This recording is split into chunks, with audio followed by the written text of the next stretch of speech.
Baik, jadi jangan main kotor dan tanpa rasa takut agar saluran ini tepat sasaran begitu Pak, Seperti untuk itu, masyarakat secara komprehensif. Oke, tapi ketika Pak Nawi melihat sejauh ini dan kemudian kehadiran Pak Nawi pun juga dalam rangka memonitoring dan evaluasi begitu Pak di Sulawesi Tengah menjadi zona wilayah 2 begitu Pak. Apa yang kemudian Bapak bisa lihat gitu dari pertemuan tadi yang mungkin sudah dilakukan?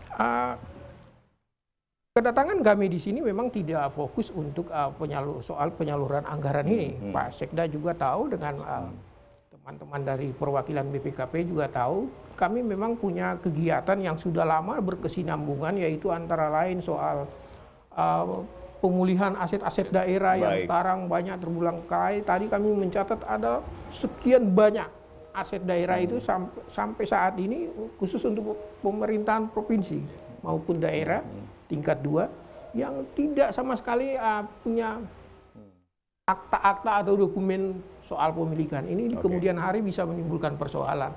Tetapi bagaimanapun kami tetap dititipkan dengan soal penyaluran anggaran COVID. Jadi ada tindakan pencegahan dan juga pengawasan dan monitoring begitu Pak, untuk jangan ada rasa takut kepada setiap pemerintah untuk menyalurkan anggaran ini. Baik, saya pindah dulu ke Pak Beligan. Pak Beligan, peran BPKP begitu Pak dalam mengawal realokasi dan refocusing anggaran ini, apa yang menjadi kehadiran BPKP begitu Pak? 13 kabupaten kota di Sulawesi Tengah apakah sudah melapor begitu Pak?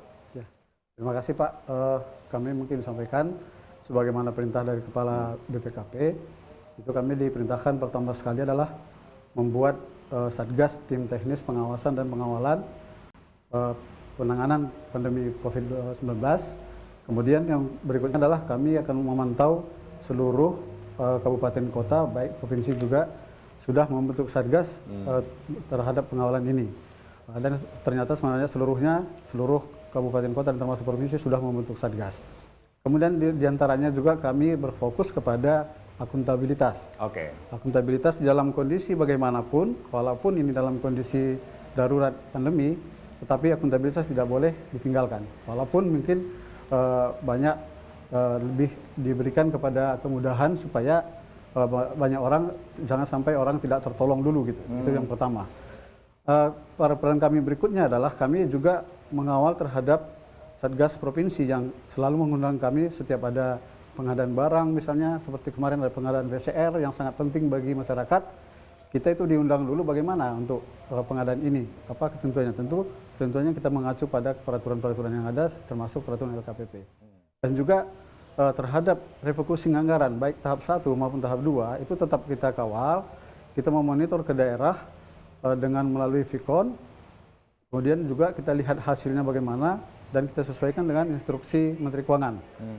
Apakah ini sudah sesuai? Jika tidak, kita akan memberikan atensi kepada seluruh kabupaten kota, dan termasuk Satgas Provinsi, tentang bagaimana seharusnya membuat refocusing anggaran ini, sampai pada tahap kedua. Dan juga terhadap bansos, itu juga kita sudah melakukan sesuai dengan perintah Pak Deputi dari BPKP Pusat, kita sudah melakukan audit terhadap 3 kabupaten dengan mengambil beberapa desa. Jadi dari situ kita bisa mengambil generasi masalah, sehingga itu kita beri atensi kepada seluruh kabupaten kota agar melaksanakan sesuai dengan aturan, supaya nanti pada saat selesai pandemi ini semuanya bisa berjalan lancar, pemerintahnya baik, semua orang juga semuanya bisa sehat. Baik, Pak Beligan, artinya 13 kabupaten kota memang sudah meminta dilakukan pendampingan begitu? Mereka meminta perlakuan pendampingan itu, ada yang via WA, ada yang via surat. Jadi semuanya baik dalam bentuk pertanyaan langsung ataupun semuanya dalam bentuk diskusi, karena kita namanya pengawalan dan pengawasan Pak. Jadi kita layani semuanya sehingga kita melakukannya untuk yang jauh-jauh sesuai dengan bagaimana ketentuan pemerintah daerah, maka kita melakukannya dengan Vicon dan juga tetap memonitor data Pak, hari per hari Pak.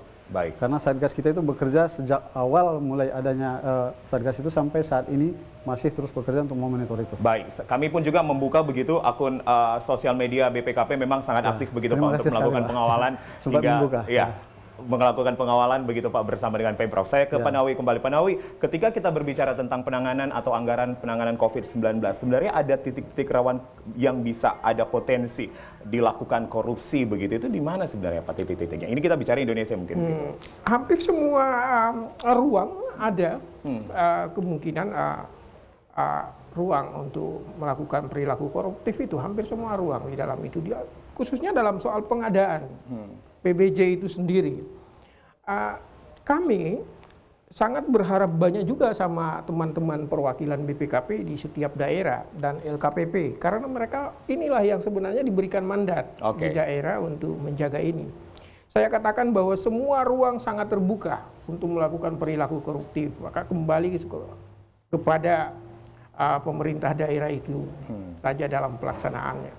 Oke, jadi ada ruang yang pun bisa menjadi potensi begitu, Pak? Hampir semua ruang ada potensi untuk melakukan ya, itu. Pak Sek, ketika kita berbicara tadi sudah disampaikan bahwa ada gap 143.000. Kami sebenarnya sudah pernah pun juga berbincang bersama Kadi Sosial begitu, Pak, dan beliau menyatakan mengeluarkan statement bahwa anggaran APBD juga nanti akan diberikan sampai Juli dan Agustus untuk pemberian bansos berupa beras begitu ataupun sembako begitu. Itu seperti apa, Pak, kemudian? Iya, jadi memang kebijakan pemerintah provinsi ketika terjadi pandemi COVID-19 di Provinsi Sulawesi Tengah dalam rangka untuk memberikan kepastian jaminan kepada masyarakat untuk bisa mendapatkan bantuan, karena memang sumber bantuannya kan dari berbagai sektor, berbagai struktur, mulai dari pusat, ya pemerintah provinsi, pemerintah kabupaten, bahkan pemerintah desa pun lewat dana desa dimungkinkan oleh aturan waktu itu untuk dapat memberikan bantuan kepada masyarakatnya. Jadi hari itu kita memastikan bahwa ketika pemerintah pusat memberikan bantuan untuk 3 bulan, maka pemerintah provinsi juga mencadangkan bantuan itu untuk 3 bulan. 3 bulan ini dari APBN dan 3 bulan APBD. APBD dalam bentuk bantuan beras. Tapi di tahap pertama kita menyalurkan untuk 2 bulan. 2 bulan bantuannya sambil kita melihat perkembangan pandemi COVID-19 di Provinsi Sulawesi Tengah. Nah, kemudian yang berikutnya kita juga mengalokasikan anggaran untuk keperluan penanganan kesehatan. Ini penting sekali. Nah, penanganan kesehatan ini juga waktu itu memang diperintahkan kepada kita untuk segera mengadakan dan sebagainya. Kemudian aturan-aturan untuk proses pengadaan itu juga kemudian waktu itu dilonggarkan. Dilonggarkan bukan berarti bahwa kita sebebas-bebasnya. Kita juga tetap mengacu pada standar harga yang berlaku saat itu. Memang Pak waktu itu disampaikan ketika kita juga video conference dengan KPK, disampaikan bahwa jangan takut menggunakan uang, tapi jangan kemudian disalahgunakan.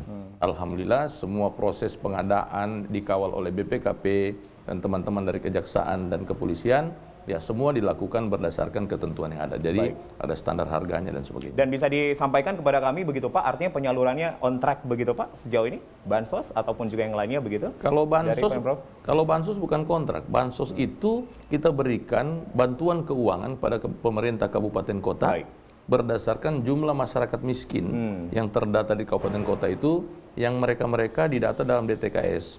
Ya.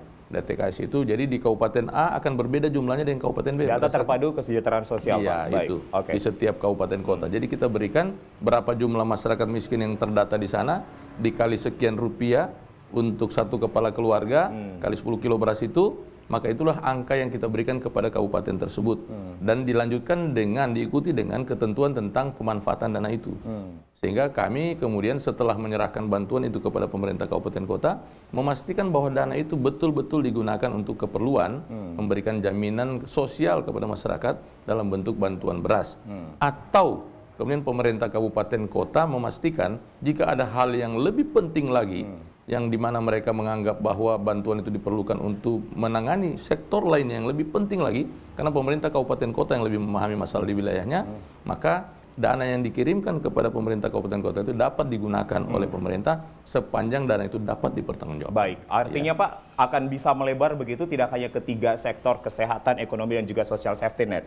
Ini bisa kemudian juga dibantu untuk sektor-sektor lainnya begitu Pak yang menjadi prioritas.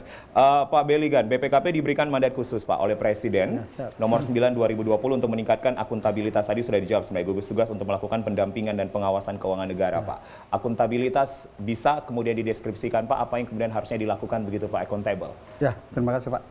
Barangkali saya juga perlu informasikan Pak ya, kita kan ada di provinsi, adanya di Kota Palu Pak.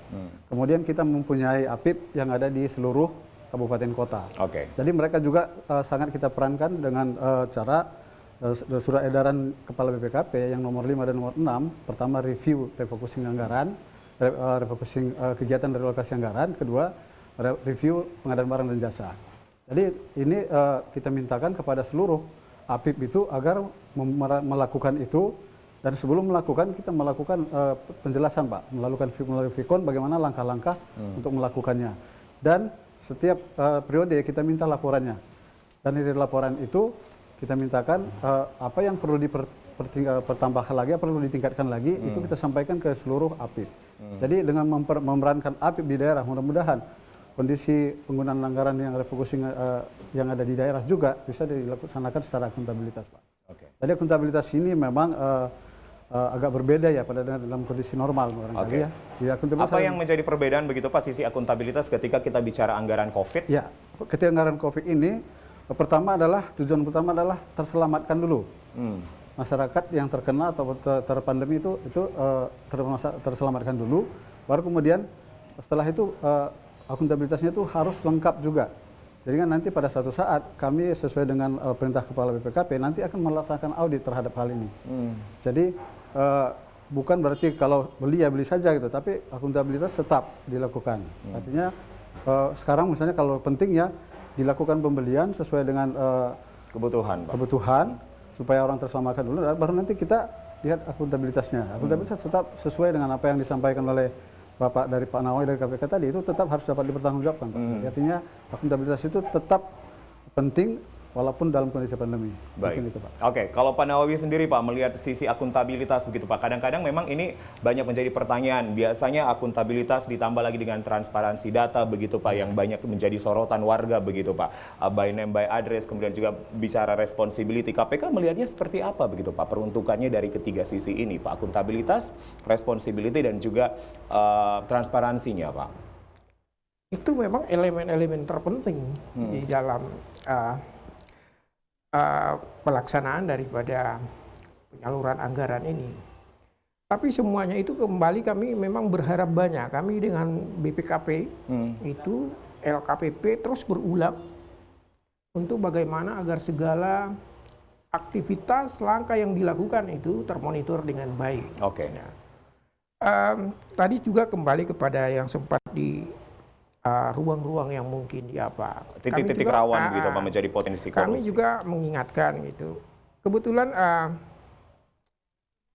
di Provinsi Sulawesi Tengah ini sendiri, ini musibah COVID ini berdekatan juga kan dengan bencana pelaksanaan nanti pilkada yang jadi electoral year Pak.